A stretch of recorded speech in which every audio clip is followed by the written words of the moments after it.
जिन movies के अंदर आपको भर भर के बोल्ड सीन देखने को मिले। तो शुरू करते हैं बिना किसी बकचोदी के टॉप 10 मूवीज का ये काउंटडाउन।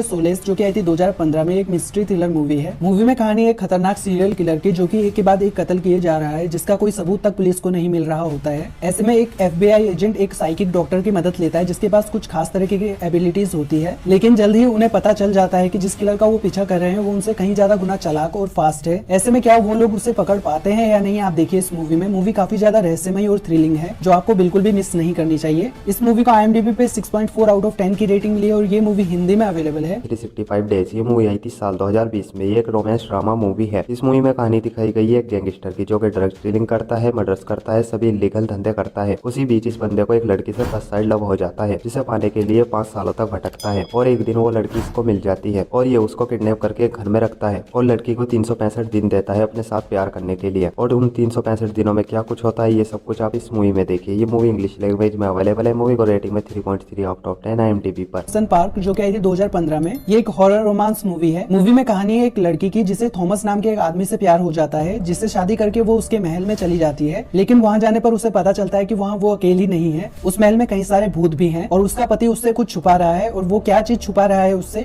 ये जानने के लिए आपको इस मूवी को ही देखना चाहिए। ये मूवी काफी डरावनी है और इसकी स्टोरी भी आपको पूरी तरीके से शॉक कर देगी। इस मूवी को IMDb पे 6.5 आउट ऑफ 10 की रेटिंग मिली है और ये मूवी हिंदी में अवेलेबल है। फ्रेंड विद बेनिफिट्स ये मूवी आई थी साल 2011 में। ये कॉमेडी रोमांस मूवी है। इस मूवी में कहानी दिखाई गई है अलग अलग जगहों पर रहने वाले एक लड़का और एक लड़की की। इनके पार्टनर इनके साथ ब्रेकअप कर लेते हैं, जिसके बाद ये दोनों कसम खाते हैं ये प्यार व्यार जैसी फालतू चीजों में नहीं पड़ेगा, अपनी लाइफ खुलकर जिएंगे। उसी दौरान ये दोनों न्यूयॉर्क में जॉब करने के लिए आते हैं और जॉब के दौरान इन दोनों की एक दूसरे के साथ मुलाकात होती है और ये एक अच्छे दोस्त बन जाते हैं। कई दिन साथ बिताने के बाद एक रात ये दोनों एक रोमांटिक मूवी देख रहे होते हैं, जिसे देखकर इन दोनों की फीलिंग जागने लगती है और लड़का बोलता है उन दोनों को एक ऐसे रिलेशनशिप की जरूरत है जिसमें सिर्फ और सिर्फ सेक्स हो, ना तो प्यार हो, ना ही कोई इमोशनल अटैचमेंट। ऐसे उन्हें कभी पार्टनर की जरूरत नहीं पड़ेगी, ना ही कभी उनका दिल टूटेगा। और इस बात पर लड़की भी हामी भरती है, जिसके बाद ये दोनों एक दूसरे के साथ जो मनाता है वो करते हैं और आगे इनकी ये सेक्स भरी लाइफ कैसी चलती है सब कुछ आप इस मूवी में देखिए। ये मूवी हिंदी लैंग्वेज में अवेलेबल है। मूवी को rating 6.5 out of 10 IMDb। Surrogates जो कि आई थी 2009 में, एक साइंस फिक्शन एक्शन मूवी है। मूवी में कहानी है सरोगेट्स की, एक ऐसा रोबोट जो इंसान की तरह कोई भी काम कर सकता है। तब लोग उससे कनेक्ट होकर अपने डेली के काम को घर में ही रहकर उन रोबोट से करवाते हैं, जिसकी वजह से क्राइम रेट 90% तक कम हो जाता है। लेकिन एक दिन कोई उन रोबोट्स को एक एडवांस हथियार से मारना शुरू कर देता है, जिसकी वजह से उसके साथ कनेक्ट ह्यूमन की भी जान चली जाती है। आखिर वो उन रोबोट्स को क्यों मार रहा होता है, जानने के लिए आपको इस मूवी को जरूर देखना चाहिए। ये मूवी फ्यूचर में हो सकने वाले कुछ पहलू को आपके सामने रखती है। इस मूवी को IMDb पे 6.3 आउट ऑफ 10 की रेटिंग मिली है और ये मूवी हिंदी में अवेलेबल है। तो अगर आपको लव स्टोरीज मूवीज देखना पसंद है तो आपको बहुत ही ज्यादा पसंद आने वाली है हमारी इस लिस्ट की मूवी आफ्टर वी फेल, जो कि आई है साल 2021 में। ये एक रोमांस ड्रामा मूवी है। इस मूवी के 2 पार्ट पहले भी आए थे। फर्स्ट पार्ट आफ्टर जो कि आया था साल 2019 में, second part after we call it जो कि आया था साल 2020 में। और इन दोनों मूवी की कहानी आफ्टर वी फेल को कंटिन्यू करती है। और इस मूवी में कहानी दिखाई गई है टेसा नाम की एक बहुत ही खूबसूरत लड़की की, जो कि कॉलेज में नई नई आई होती है और इसका ऑलरेडी एक बॉयफ्रेंड होता है। पर कॉलेज में इसकी मुलाकात हार्डेन नाम के एक लड़के से होती है, जिससे इसको प्यार हो जाता है। और आगे क्या कुछ होता है ये सब कुछ आप इस मूवी में देखिए। ये मूवी इंग्लिश लैंग्वेज में अवेलेबल है। मूवी का रेटिंग में 5.0 आउट ऑफ 10 IMDb। सेल्फलेस जो कि आई थी 2015 में, एक साइंस फिक्शन एक्शन मूवी है। मूवी में कहानी है एक बिलियनियर की जिसको एक जानलेवा बीमारी होती है, लेकिन वो मरना नहीं चाहता। तब उसे एक टेक्नोलॉजी के बारे में पता चलता है जिसके द्वारा उसकी सारी मेमोरी एक आर्टिफिशियल बॉडी में ट्रांसफर की जा सकती है, जिससे उसे एक नया शरीर मिल जाएगा। लेकिन जब उसको एक नया शरीर दे दिया जाता है तो उसे अपनी मेमोरी के साथ कुछ ऐसी मेमोरीज भी मिलती है जिसके बारे में वो कुछ नहीं जानता। आखिर वो मेमोरीज क्या है, जानने के लिए आपको इस मूवी को ही देखना चाहिए। ये एक काफी अच्छी साइंस फिक्शन स्टोरी है। इस मूवी को IMDb पे 6.5 आउट ऑफ 10 की रेटिंग मिली है और ये मूवी हिंदी में अवेलेबल है। चाहो तो आप इसे Amazon प्राइम वीडियो पे भी देख सकते हैं। डॉन जॉन ये मूवी आई थी साल 2013 में। ये कॉमेडी रोमांस मूवी है। इस मूवी में कहानी दिखाई गई है जॉन नाम के एक बंदे की, जो कि फोन देखने की लत में बहुत ही बुरी तरीके से पड़ जाता है। इसको लड़कियों के साथ सेक्स करने में बिल्कुल भी संतुष्टि नहीं मिलती, बल्कि फोन देखकर मास्टरबेशन करने से सेटिस्फेक्शन मिलती है। उसी बीच इसको बारबरा नाम की एक लड़की से बहुत ही ज्यादा प्यार हो जाता है, जिसके बाद इन दोनों का रिश्ता हो जाता है। पर जॉन अपनी फोन देखने की लत को अब तक नहीं छोड़ पाया। एक रात जॉन फोन देख रहा होता है और बारबरा उसको देख लेती है और जॉन बारबरा को बोलता है ये क्लिप उसके फ्रेंड ने भेजी है, ये तो सिर्फ उसको ऐसे ही चेक कर रहा है। ये बहाना बनाकर जॉन बारबरा को मना लेता है। अगले दिन बारबरा जॉन की ब्राउजर हिस्ट्री चेक कर लेती है, जिसमें 150 से भी ज्यादा फोन होती है और इस इस बात का इन दोनों के रिलेशनशिप पर क्या फर्क पड़ता है और क्या जॉन अपनी पोर्न देखने की लत को छोड़ पाता है या नहीं, ये सब कुछ आप इस मूवी में देखिए। ये मूवी इंग्लिश लैंग्वेज में अवेलेबल है। मूवी को रेटिंग में 6.5 आउट ऑफ 10 IMDb पर। वांटेड जो कि आई थी 2008 में, एक एक्शन थ्रिलर मूवी है। इस 1 घंटे 50 मिनट की मूवी में आपको कहानी देखने को मिलेगी एक फ्रस्ट्रेटेड आदमी की, जिसकी लाइफ की बहुत ज्यादा लगी पड़ी है, लेकिन उसके पिता कमाल के सीक्रेट असिस्टेंट होते हैं जिनका मर्डर हो जाता है, जिनके बारे में जानने के बाद वो अपने पिता की मौत का बदला लेना चाहता है और उनकी तरह एक खतरनाक असिस्टेंट भी बनना चाहता है, लेकिन उसे ये भी नहीं पता होता उसके अंदर अपने पिता वाली क्वालिटी है या नहीं, जिसके चलते उसकी लाइफ और भी बदतर होनी शुरू हो जाती है। तो क्या वो अपने पिता के जैसा जबरदस्त असिस्टेंट बन पाता है या नहीं, आप देखिए इस मूवी में। इस मूवी में आपको जबरदस्त एक्शन और सस्पेंस देखने को मिलेगा। इस मूवी को IMDb पे 6.7 आउट ऑफ 10 की रेटिंग मिली है और ये मूवी हिंदी में अवेलेबल है। स्पीड ऑन योर ग्रेव जो कि आई थी साल 2010 में। ये एक हॉरर थ्रिलर मूवी है। इस मूवी में कहानी दिखाई गई है एक लड़की की जो कि शहर से बाहर एक घर लेती है ताकि वो शहर के शोर शराबे से दूर रह सके। उसी बीच कुछ लोग इसका बलात्कार कर देते हैं और इसको मरा हुआ समझकर छोड़ देते हैं और ये लड़की किसी तरह बच जाती है। इसके बाद ये सभी बलात्कारियों को एक एक करके फंसाती है, उनके साथ सेक्स करती है और उनको बहुत ही दर्दनाक मौत देती है। और ये लड़की ये सब कुछ कैसे करती है, ये सब कुछ आप इस मूवी के अंदर देखिए। ये मूवी हिंदी लैंग्वेज में अवेलेबल है। मूवी को रेटिंग में 6.3 आउट ऑफ 10 IMDb। एनिहिलेशन जो कि आई थी 2018 में, एक साइंस फिक्शन हॉरर मूवी है। मूवी में कहानी एक बायोलॉजिस्ट लड़की की जिसका सोल्जर पति एरिया एक्स के मिशन के दौरान काफी ज्यादा बीमार हो जाता है और काफी ज्यादा बदल भी जाता है, जिसके पीछे का कारण जानने के लिए वो और कुछ फीमेल सोल्जर एरिया एक्स में चले जाते हैं, जहां हर चीज काफी अलग और रहस्यमय होती है। जिसके पीछे का कारण वो पता लगा पाते हैं या नहीं, आप देखिए इस मूवी में। मूवी के विजुअल्स और सीन्स काफी यूनिक हैं, जिसको IMDb पे 6.8 आउट ऑफ 10 की रेटिंग मिली है और ये मूवी हिंदी में अवेलेबल है। चाहो तो आप इसे नेटफ्लिक्स पे देख सकते हो। जेनिफर्स बॉडी ये मूवी आई थी साल 2009 में। ये एक हॉरर कॉमेडी मूवी है। इस मूवी में कहानी दिखाई गई है जेनिफर नाम की एक लड़की की जो कि कॉलेज की सबसे खूबसूरत और पॉपुलर लड़की होती है। एक रात जेनिफर और उसकी फ्रेंड एक बैंड शो देखने के लिए एक बार में जाती है। अचानक से उस बार में आग लग जाती है और किसी तरह जेनिफर और उसकी दोस्त वहां से बचकर बाहर निकल जाती है। जिसके बाद जेनिफर अपनी फ्रेंड को छोड़कर बैंड वालों बंदों के साथ चली जाती है और बैंड वाले बंदे जेनिफर को घायल करके एक झील में फेंक देते हैं। पर अगले दिन जेनिफर पहले से ज्यादा खूबसूरत और एक्टिव नजर आती है। जिसके बाद जेनिफर नए नए बंदों को फंसाती है, उनके साथ फुरग्रैंड मस्ती करती है और उनको मारकर खा जाती है। आखिर जेनिफर ये सब कुछ क्यों कर रही है, ये सब कुछ आप इस मूवी में देखिए। ये मूवी इंग्लिश लैंग्वेज में अवेलेबल है। मूवी को रेटिंग में 5.3 आउट ऑफ 10 IMDb पर। स्टारहेड जो कि आई थी 2005 में, एक वॉर ड्रामा मूवी है। मूवी में कहानी एक US स्नाइपर सोल्जर की जो कि ऑपरेशन डिजर्ट स्टॉर्म के दौरान कुवैत और इराक में कई बुरे हालातों से गुजरता है, लेकिन एक और बहुत बुरी चीज उसके साथ होती है और वो क्या है, जानने के लिए आपको इस मूवी को देखना चाहिए। इस मूवी में आप देखोगे कि सोल्जर्स किन किन हालातों से गुजरते हैं। इस मूवी का अभी तक 3 पार्ट आए हैं और इस वाले पार्ट को 7.0 आउट ऑफ 10 की रेटिंग मिली है और ये मूवी हिंदी में अवेलेबल है। टेंडरफील्ड जो कि आई थी साल 2018 में। यह क्राइम थ्रिलर मिस्ट्री मूवी है। इस मूवी में कहानी दिखाई गई है निकोला नाम की एक बहुत ही खूबसूरत औरत की जो कि फ्यूचर को जान सकती है और ये अपने फ्यूचर में देखती है इसका मर्डर हो रहा है। जिसके बाद ये एक समय में 3 लोगों के साथ लव अफेयर में रहती है। एक राइटर होता है, दूसरा गैंगस्टर और तीसरा बिजनेसमैन होता है, जिनको मारकर ये अपने फ्यूचर को सिक्योर कर सकती है। तो क्या निकोला इन सब लोगों को मारकर अपने फ्यूचर को सिक्योर कर पाती है या नहीं, ये सब कुछ आप इस मूवी में देखिए। ये 18+ मूवी है, इसलिए इस मूवी में आपको भर भर के बोर्ड सीन देखने को मिलेंगे। ये मूवी हिंदी लैंग्वेज में अवेलेबल है। मूवी को रेटिंग में 4.1 out of 10 IMDb। Girl with dragon tattoo जो कि आई थी 2011 में, एक मिस्ट्री थ्रिलर मूवी है। मूवी में कहानी एक बहुत ही काबिल पत्रकार की जिसे एक 40 साल पुराने मिसिंग गर्ल के केस को सुलझाने के लिए चुना जाता है, जिसके लिए वो एक कंप्यूटर हैकर लड़की की मदद लेता है। लेकिन जैसे जैसे वो केस की छानबीन करते हैं तो कुछ ऐसे पहलू सामने निकल कर आते हैं जिसे देखकर आप पूरी तरीके से शॉक हो जाओगे। ये एक काफी बेहतरीन रहस्यमय मूवी है जिसमें आपको डीप लेवल की इन्वेस्टिगेशन देखने को मिलेगी। इस मूवी को IMDb पे 7.8 आउट ऑफ 10 की रेटिंग मिली है और ये मूवी हिंदी में अवेलेबल है। कोर्स ऑफ एना फ्रीज ये मूवी आई थी साल 2015 में। ये एक ड्रामा थ्रिलर मूवी है। इस मूवी में कहानी दिखाई गई एना नाम की एक लड़की की जो कि शहर की सबसे खूबसूरत एक्ट्रेस होती है। एक दिन इसकी डेथ हो जाती है, जिसके बाद इसको पोस्टमार्टम के लिए मुर्दा घर लाया जाता है। दूसरी ओर पॉल नाम का एक बंदा उसी मुर्दा घर में काम करता है और पॉल के 2 दोस्त उससे मिलने आते हैं क्योंकि इन तीनों को एक पार्टी में जाना होता है। उसी बीच ये एना की बातें करने लगते हैं और पॉल के दोस्त एना की बॉडी देखने की जिद करने लगते हैं और पॉल अपने दोस्तों को एना की बॉडी दिखाने के लिए ले जाता है और एना की न्यूड बॉडी देखने के बाद इन तीनों का ईमान डगमगा जाता है। जिसके बाद ये मरी हुई एना की बॉडी के साथ अपनी हवस बुझाने लगते हैं। अचानक से एना की आंखें खुल जाती है और वो जिंदा हो जाती है, जिसे देखकर इन तीनों की फट जाती है और आगे क्या कुछ होता है ये सब कुछ आप इस मूवी में देखिए। ये मूवी इंग्लिश लैंग्वेज में अवेलेबल है। मूवी को रेटिंग में 6.3 out of 10 IMDb। Inglourious Basterds जो कि आई थी 2009 में, एक वॉर एक्शन मूवी है। इस मूवी में आपको 2 कहानी एक साथ चलती हुई दिखाई देगी। एक लड़की जो बदला लेना चाहती है जर्मन से क्योंकि उन्होंने उसके पूरे परिवार को उसके सामने मार दिया था, और दूसरी कहानी में कुछ जूइस अंडरकवर मिशन में है ताकि वो नाजीज की बैंड बजा सके क्योंकि उनकी वजह से कई सारे जूइस की जान गई है और वो लोग हिटलर को भी मारना चाहते हैं। तो उनका प्लान क्या है और वो हिटलर को मार पाते हैं या नहीं, आप देखिए इस मूवी में। इस मूवी के सिर्फ इंग्लिश पार्ट को ही हिंदी में डब किया गया है, बाकी के जो लैंग्वेज इसमें यूज किए गए हैं उसके लिए सबटाइटल को दिया गया है, जिसे आपको बार बार पढ़ना पड़ेगा, तो शायद हो सकता है आपको थोड़ी प्रॉब्लम प्रॉब्लम आए, लेकिन ये काफी बेहतरीन मूवी है जिसके लिए IMDb में इसको 8.3 आउट ऑफ 10 की रेटिंग मिली है और ये मूवी हिंदी में अवेलेबल है। द बॉय नेक्स्ट डोर ये मूवी आई थी साल 2015 में। ये एक ड्रामा थ्रिलर मूवी है। इस मूवी में कहानी दिखाई गई है एक शादीशुदा औरत की जिसकी अपने पति के साथ बिल्कुल भी नहीं बनती क्योंकि इसका पति इधर उधर मुंह मारता फिरता है। उसी बीच इसके पड़ोस में नोवा नाम का एक हैंडसम लड़का अपने अंकल के यहाँ रहने आता है और ये औरत उस पर लाइन मारने लगती है और उसको पटा लेती है और नोवा के साथ फुलगरन मस्ती करने लगती है। कुछ दिनों बाद इसको ये एहसास होता है ये जो कर रही है वो गलत है, जिसके बाद ये नोवा से स्पेस बनाने लगती है और नोवा इस बात से बहुत ही ज्यादा सीरियस हो जाता है और आगे नोवा इस आंटी के साथ क्या कुछ करता है ये सब कुछ आप इस मूवी में देखिए। ये मूवी हिंदी लैंग्वेज में अवेलेबल है। मूवी को रेटिंग में 4.7 out of 10 IMDb। The Silence of the Lambs जो आई थी 1991 में। मूवी में कहानी एक खतरनाक सीरियल किलर की जो कि जवान लड़कियों को किडनैप करके उन्हें बुरी तरीके से टॉर्चर करके मारता है, लेकिन उसे कोई पकड़ नहीं पाता। ऐसे में एक फीमेल FBI एजेंट एक मास्टरमाइंड सीरियल किलर की मदद लेती है उस सीरियल किलर को पकड़ने के लिए। तो क्या वो उसे पकड़ पाती है या नहीं आप देखिए इस मूवी में। और इस मूवी में जो दूसरा मास्टरमाइंड किलर है वो उससे भी ज्यादा खतरनाक है, जिसके लिए आपको इस मूवी को जरूर देखना चाहिए। इस मूवी को IMDb पे 8.6 आउट ऑफ 10 की रेटिंग मिली है और ये मूवी हिंदी में अवेलेबल है। स्लीपिंग विद माई स्टूडेंट ये मूवी आई थी साल 2019 में। ये एक रोमांस ड्रामा मूवी है। इस मूवी में कहानी दिखाई गई है कैथी नाम की एक औरत की जो कि एक प्रिंसिपल होती है और इसकी एक बेटी भी होती है। एक रात ये स्विमिंग पूल में नहाने के लिए जाती है, तभी वहाँ पर एलेक्स नाम का एक लड़का आता है और इसके साथ फ्लर्ट करने लगता है और कैथी भी इसको पसंद करने लगती है और ये दोनों एक रूम में चले जाते हैं जहाँ पर ये दोनों एक दूसरे के साथ फिजिकल हो जाते हैं और इस पूरे कांड की एलेक्स वीडियो बना लेता है और इस बारे में कैथी को कुछ भी पता नहीं चलता। कुछ दिन बाद एलेक्स कैथी की बेटी के साथ भी फ्लर्ट करता है और उसको भी पटा लेता है और आगे एलेक्स इन दोनों माँ बेटी के साथ क्या कुछ करता है ये सब कुछ आप इस मूवी में देखिए। ये मूवी इंग्लिश लैंग्वेज में अवेलेबल है। मूवी को रेटिंग में 4.7 आउट ऑफ 10 IMDb। वीडियो को लाइक करना मत भूलना, आपका एक लाइक काफी ज्यादा मोटिवेट करता है और उन दोस्तों के साथ आपको इन मूवीज को जरूर शेयर करना चाहिए। कमेंट करके जरूर बताना आपको किस तरीके की मूवीज लिस्ट चाहिए। तो मिलता हूँ मैं आपको अगली वीडियो में, तब तक के लिए बाय।